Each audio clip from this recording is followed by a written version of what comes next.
स्वागत है दोस्तों। पिछले दिनों हमने सौंदर्य की नदी नर्मदा पुस्तक के लेखक का नाम पूछा हुआ था। उस क्विज में हमने 3 ऑप्शन दिए थे, अज्ञेय, निर्मल वर्मा और अमृतलाल वेगड़। इसमें 79% लोगों ने अमृतलाल वेगड़ पर टिक किया हुआ है, कुछ लोग निर्मल वर्मा और अज्ञेय पर। लेकिन जो इसका सही उत्तर था वह अमृतलाल वेगड़, सौंदर्य की नदी नर्मदा अमृतलाल वेगड़ की पुस्तक है। यह पुस्तक राजस्थान लोक सेवा आयोग की असिस्टेंट प्रोफेसर परीक्षा की पाठ्य पुस्तक में लगाई गई है, हिंदी साहित्य के अंतर्गत।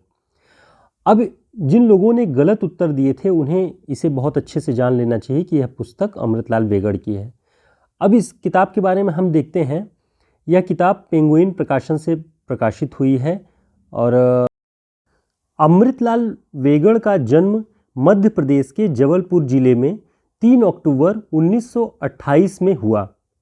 अमृतलाल वेगड़ पेशे से चित्रकार थे, किंतु यात्राएं उन्हें बेहद प्रिय थी। वे नर्मदा नदी से बेहद प्रेम करते थे। उन्होंने नर्मदा नदी की 2600 किलोमीटर से अधिक की पदयात्रा की है। उन्होंने अपनी किताब सौंदर्य की नदी नर्मदा में लिखा है कि प्रथम पदयात्रा मैंने 1977 ईस्वी में की और अंतिम पदयात्रा 1987 ईस्वी में।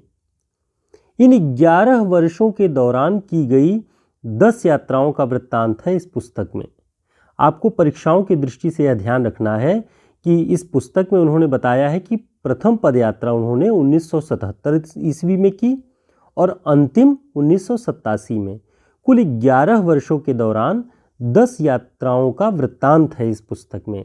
इस पंक्ति को आप ध्यान में रखेंगे तो इस किताब से पूछे जाने वाले प्रश्नों को आप सही उत्तर दे सकेंगे। उन्हें शिल्प और चित्रकला की शिक्षा शांति निकेतन के कला भवन में विधिवत आचार्य नंदलाल वसु से प्राप्त हुई है। यानी वे पेशे से चित्रकार थे और उन्हें यह शिक्षा जो चित्रकला की थी वह नंदलाल वसु से प्राप्त हुई। वे चित्रकला के अध्यापक भी थे।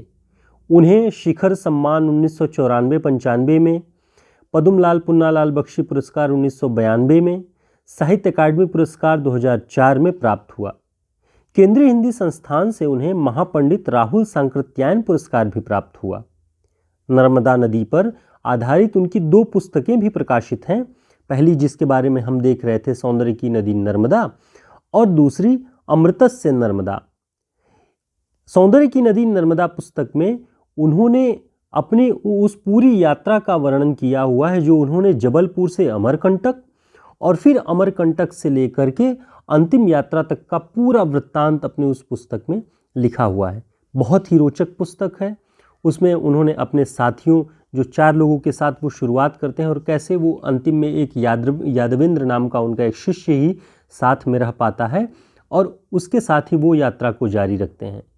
इस दौरान उन्होंने नर्मदा नदी के तमाम भौगोलिक परिवर्तनों को भी बताया है कि पहले नदी किधर से बहती हुई अपनी धारा में प्रवाहित होती थी और कैसे बांधों के बनने के कारण उसकी जो एक धाराओं की यात्रा थी, जो उस नदी की यात्रा थी, उसमें कई परिवर्तन आए। तो कहीं न कहीं बांधों ने और मानवीय हस्तक्षेप ने नर्मदा नदी को और उसके अबाध विचरण को प्रभावित किया हुआ है।